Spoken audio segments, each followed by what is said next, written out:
Hi, I'm Gail Wetzler, and I'm the director of the curriculum in the Barraля Institute for Visceral Manipulation. I am a physical therapist. I have been working in women's health for a number of years.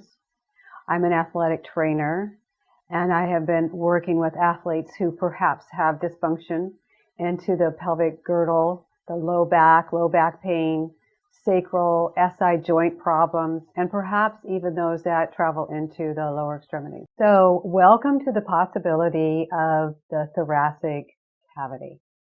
This is in the level VM-4.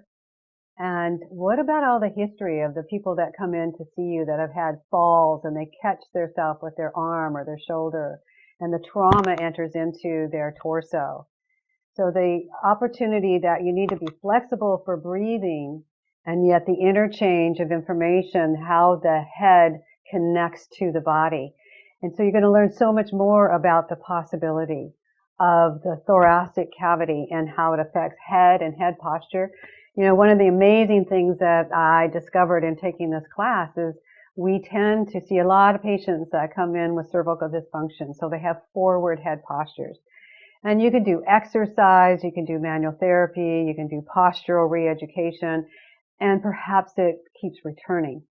So when you learn about the different fascial layers of the cervical region, how they connect into the pericardium, into the relationship of the pleura, so the depth of what may be primary for what causes that forward head posture is deeper inside the body than perhaps in this localized area.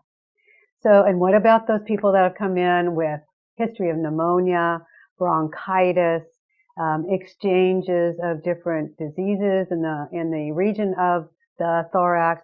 What does that do then from the inside out? How does that affect the ribs and their ability to move? How does that affect the diaphragm?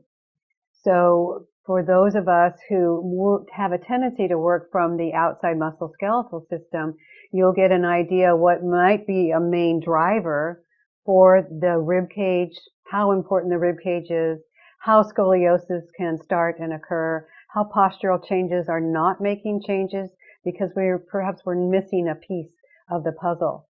So you will learn about how to palpate individual cervical fascia, the pleura, the lungs, the fissures of the lungs, how to identify I get in between the different lobes of the lungs. And we learn about deeper structures, what's behind the sternum. This is called the mediastinum.